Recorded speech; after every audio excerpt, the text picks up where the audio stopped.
Hey guys! Today I'm gonna show you how to make a track in the style of Trap Nation or Trap City. We're gonna break down this full project step by step. This track was actually created as a demo for my brand new sample pack called Monster Trap. It's mainly designed for EDM trap and future bass producers. If you want to check it out, all the details are down in the description. Alright, let's jump straight into the tutorial. The arrangement is pretty simple. We've got a short intro, a build-up, and 2 versions of the drop. The tempo of the track is set to 150 BPM.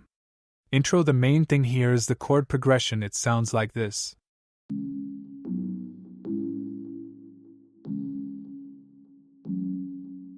On top of that, I've added a pluck made from an arpeggiator to give it some rhythm.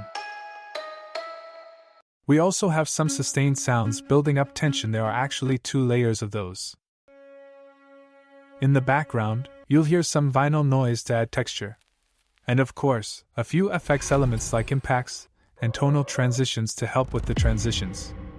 For the build-up, I took the same melody from the drop, but played it with a much softer sound, in this case, a guitar.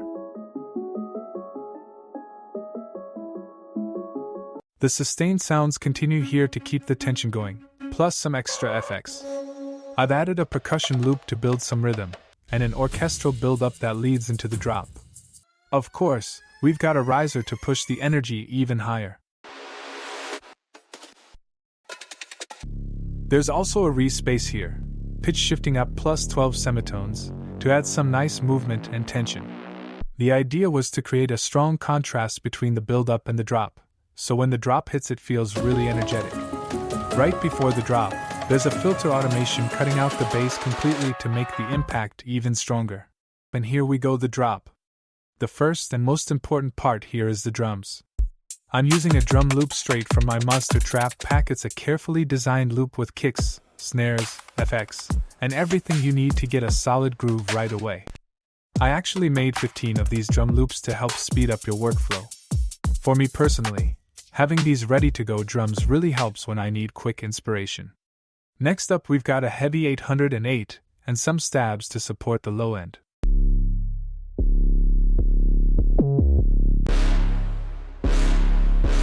The lead melody from the build-up returns here to keep everything catchy and recognizable. To boost the energy even more, I added some vocal chops. I love using these in my drops. They usually stay in the root key, so they don't clash with the melody, but they fill out the mix and give it extra bounce and movement. We also have some one-shot elements like growls and bass shots to spice things up. The hi-hats and ride cymbals fill out the top end, and a few automations help keep everything moving. And of course, there's a siren FX running in the background to add even more tension. In the second part of the drop, I switched to a different lead and added some extra bass layers. Since this is a demo for the pack, I wanted to showcase as many sounds and presets as possible.